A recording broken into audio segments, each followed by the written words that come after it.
Good morning, good evening, and good afternoon, everyone.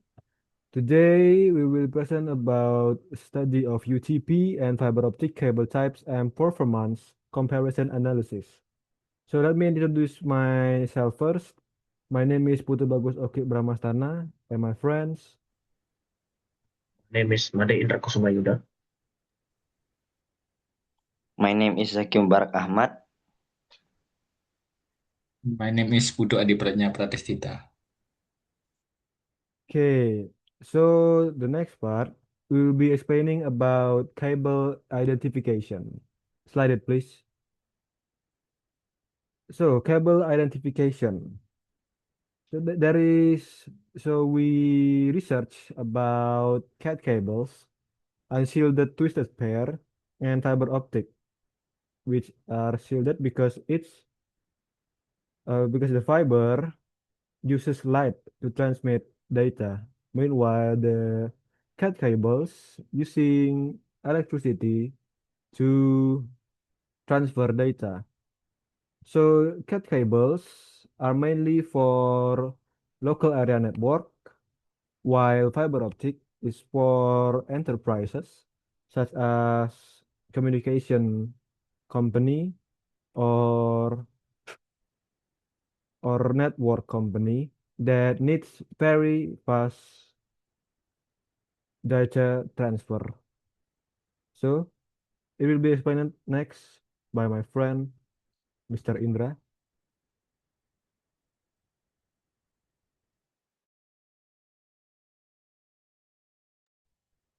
All right. So the next one, we're going talking about the technical characteristic of network cable, which is the first one. We have the UTP or unshielded twisted pair of cable. So as you can see, technically UTP has several main characteristics such as interference, uh, extremely vulnerable to radio frequency interference or RFI and electromagnetic interference and EMI. The data signal quality can be significantly reduced by installation close to heavy machinery or high voltage power lines. So because it lacks an outer metal shield, this cable is highly vulnerable to EMI and radio and RFI. The next one, we have the attenuation, which is a quite high.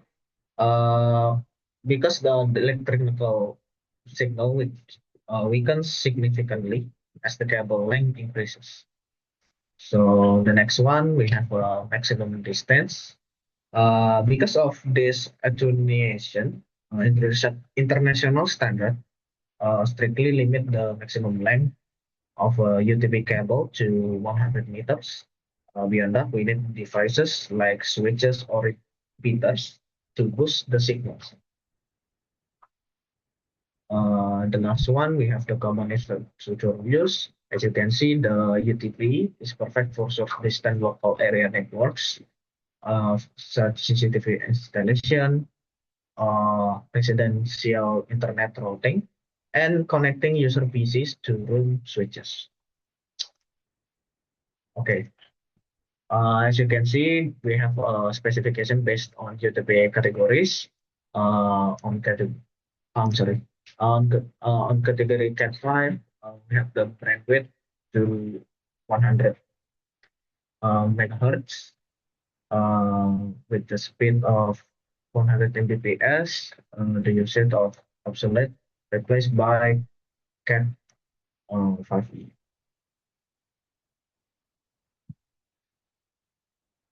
The next one, we have the Cat 5e. The resolution for Cat 5 operating at 100 megahertz with speeds up to 1 giga by PS. Uh, this is the baseline standard for basic office network today. Okay, the next one we have the Cat 6 operates at 250 megahertz, capable of 1 Gbps, and can push 10 Gbps over short distance. Actually, it's up to 55 meters. The next one we have with Cat6a with at 500 megahertz frequency. This cable can consistently handle 10 Gbps speeds up to 100 meters. It is suitable for small scale data centers.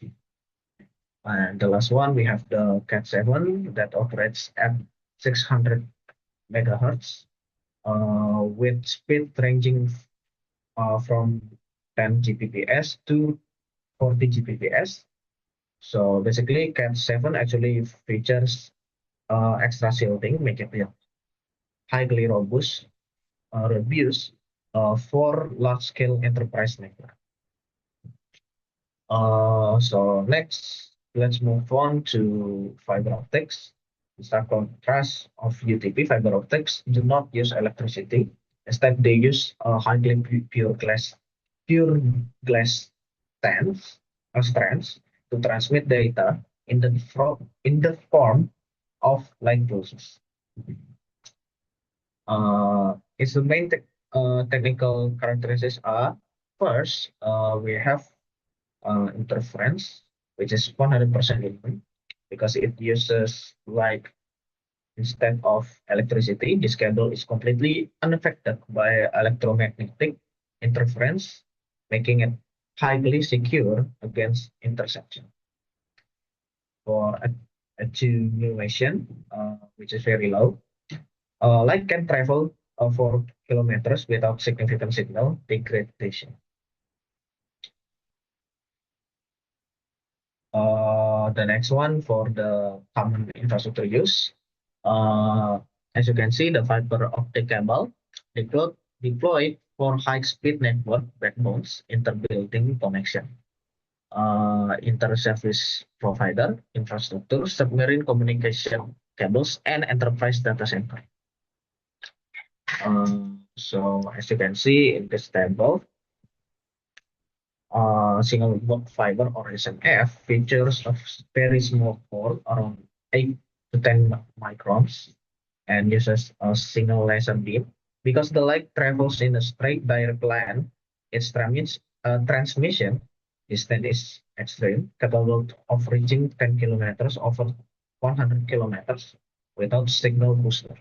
It is used for long distance network by ISP or telecommunication providers. The last one, we have the multi-mode or MMF, has a larger core and uses LED or VCSL light.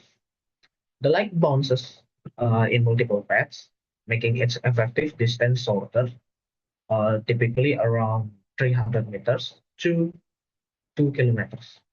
It is highly suitable for internal backbones in high-rise building or server connection in data center. Okay, for the next material, we're talking about the comparative analysis between UTP and fiber optic cables, which is it will be explained by Adi. Adi, please. Okay, Indra, thank you for the time. Now I will explain the comparative analysis between UTP and fiber optic cables. The difference between UTP and fiber optic can be categorized into these 7 attributes. The first being material and data transmission, the second being maximum speed, the third being transmission distance, the fourth being durability, the fifth being cost, the sixth being installation, and the seventh is security. Okay, next slide.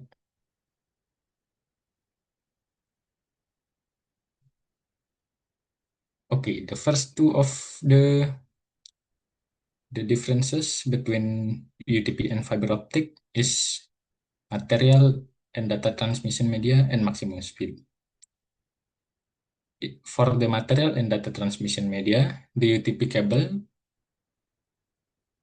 transmit data over copper through electromagnetic waves, and UTP cable consists of 4 pairs of wires with a total of 8 wires with distinctive color combination.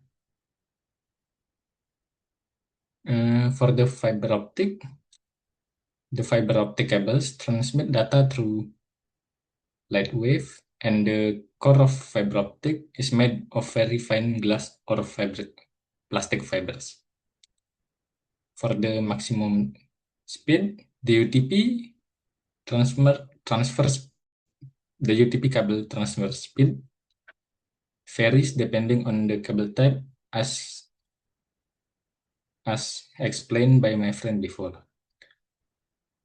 It ranges from C85 having maximum transfer of 100 Mbps to C88, which has a transfer speed of 40 Gbps. Meanwhile, the fiber optic cable have a maximum data transfer speed of over 100 Gbps. Okay, next slide.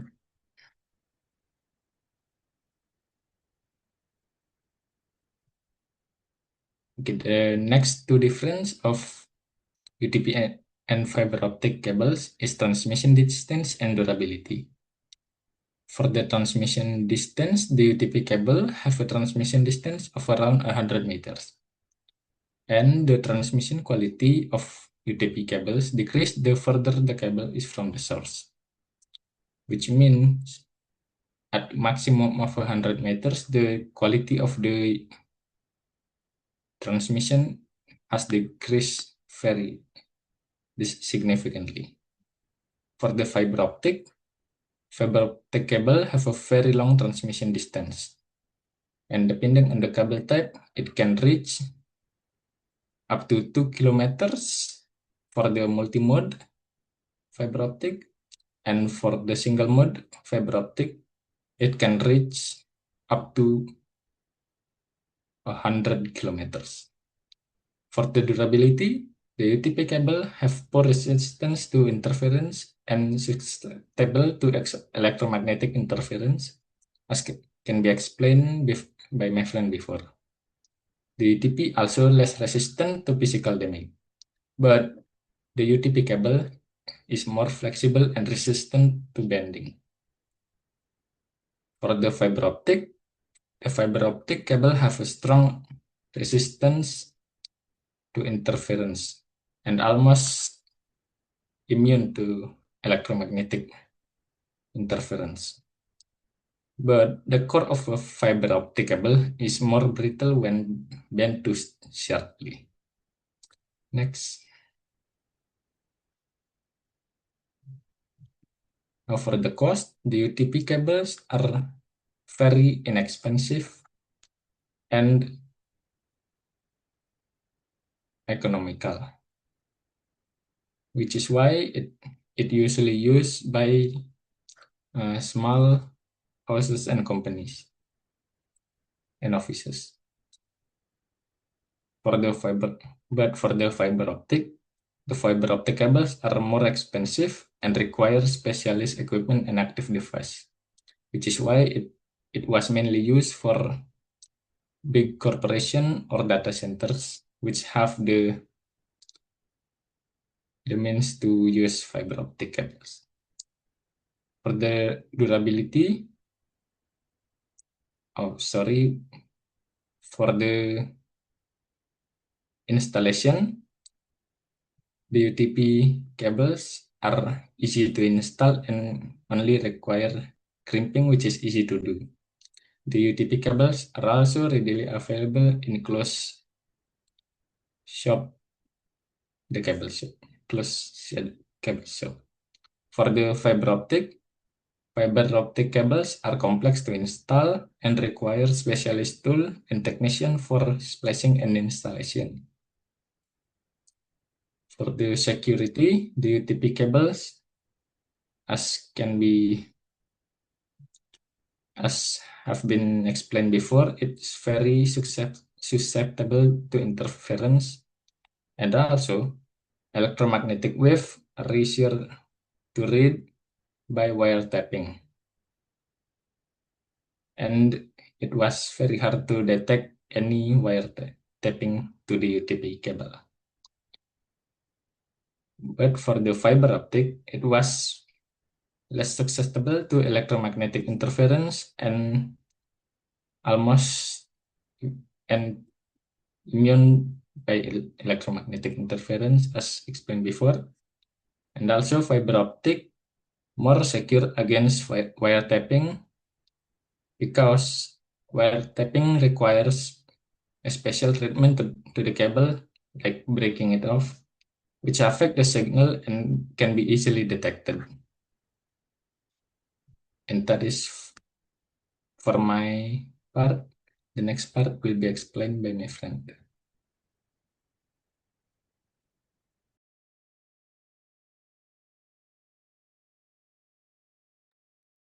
Thank you, Adi, for explaining the comparative.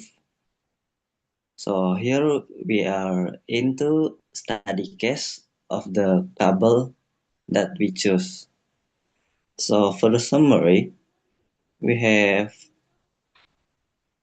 5 different things that we will study about the cable in the building. The first one being the building itself, like how many room in there or what's in the building. And the second is the part or the internet, like the what are the parts that needed in the building. And the third is the cable, like what are we going to choose based of the building and the internet. And the fourth is the reason of why we choosing that. And last or 5 is the conclusion. Next please. So the first one being the building. So we got a campus building that is 2 floor, and the room being 8 classroom, 1 server room, 1 computer lab, and the range between the room is plus minus 15 meter. And the next is the part or the internet that we need. I'm sorry, next please.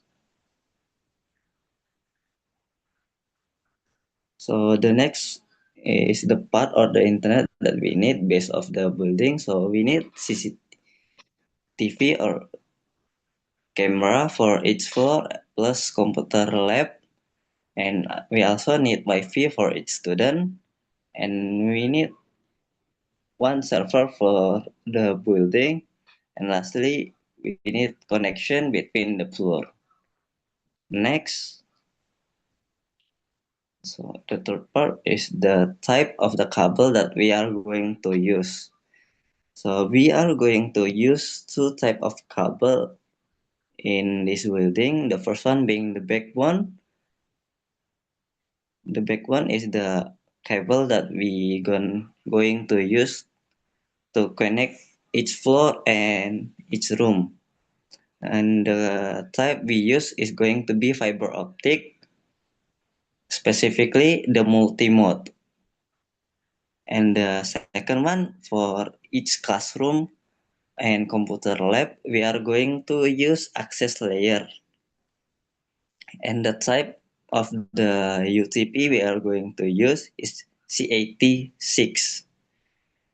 Next, if you're wondering why we choose this type of cable, first one, for the backbone, the reason we choose this cable is because the backbone connects each floor and server, carrying the largest data traffic. So fiber optic use the light is not going to affect by the electromagnetic in the building, so the connection is more stable. And even though the distance is only 15 meters, why I choose fiber optic is because I want to avoid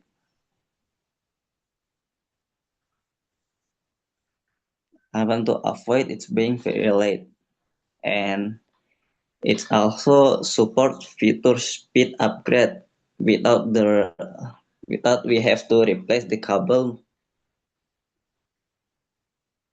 And why I specifically choose multi-mode, because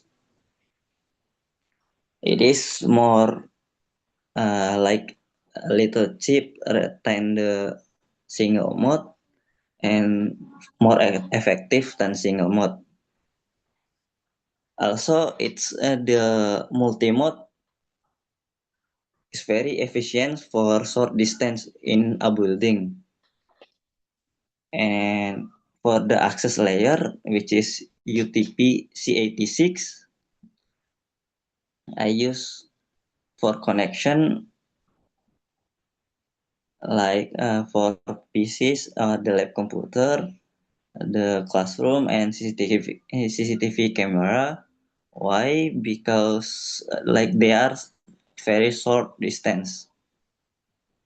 And the reason why I use C86 is because that type of cable is capable of reaching from 1 to 10 Gbps, making it good for real learning activity, student internet, computer lab, and it's also cheaper and easier to install. Okay, next, the conclusion that I get from this study case is the combination of fiber optic as the backbone and UTP-C86 as the access layer was chosen because it's able to provide high performance, networkability, and cost efficiency. According to the needs of the campus building, this design also scalable, meaning it's easy to expand if the number of users increase in the future. So no matter like there's like plus 1,000 student or plus 100 student, the setup that I made is easy to scale with the population. So overall, it's depend of the building that we mostly build the cable. Like the fiber optic is good if you like using tall building and many room. And if you specifically need short distance and like only one room, all you need is UTP. Since it's money saving, it's cheap, and it's economical. Maybe that's all for this, and we're back to our MC. Okay, please. Okay, thank you, Jay, for the explanation, Mr. Zaki. So that's all from us today, our presentation. And I hope you will understand the material that we provide. We are sorry if there is any miscommunication or mistakes on the presentation. That's all for today. See you next time, and goodbye and thank you.